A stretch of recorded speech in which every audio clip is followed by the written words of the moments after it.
Okay.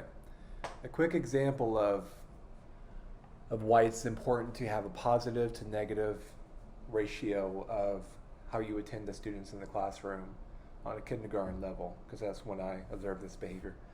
So this was a kindergarten teacher who was new to the grade. She was a fourth grade teacher before that, and I was called in to consult with the class and to see what was going on because half the class was off their rocker and crying and not doing what they were supposed to do and upset half the time. And in observing the classroom, it became pretty clear right off the bat why that was. It's because the teacher only paid attention to those students who were not where they were supposed to be, or not following directions, or not keeping a quiet mouth. And thinking back, I did not hear any positive praise of those who were sitting properly on the carpet, those who were keeping a quiet mouth. I like how your eyes are up here on the storybook, or whatever was happening in the class.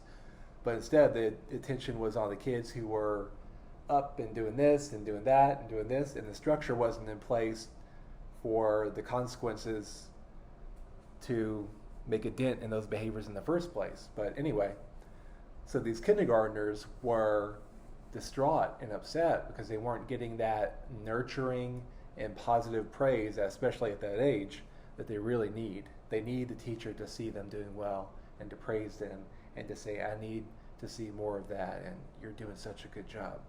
Instead, the good ones were ignored. And they felt, what am I doing here? I mean, so-and-so is getting all the attention. Maybe they're not thinking this consciously, but their feelings, they're feeling it. That my classmate who is doing this, he's getting all the attention. I'm doing everything great. And as a result, half the class was just emotional for no reason because they weren't getting the attention they needed all day long. So that's a pretty clear example in my own mind, in my experiences working as a school psychologist with a teacher and clearly observing the benefit of positive attention, even eye contact, giving eye contact to the kids who are doing what they're supposed to be doing and not to the kids as much who are clearly not doing what they are.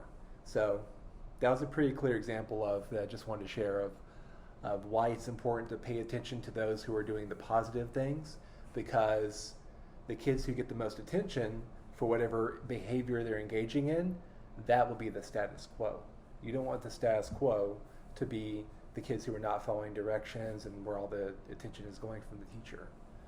So just wanted to share that, and food for thought of why it's so important to acknowledge with your eye contact, with your smiles, with your stating aloud publicly of how a kid is following the expectation. And then other kids who are not following the directions will rise to the challenge, and they'll want to do what gets attention in the classroom. So that's the tip for the day.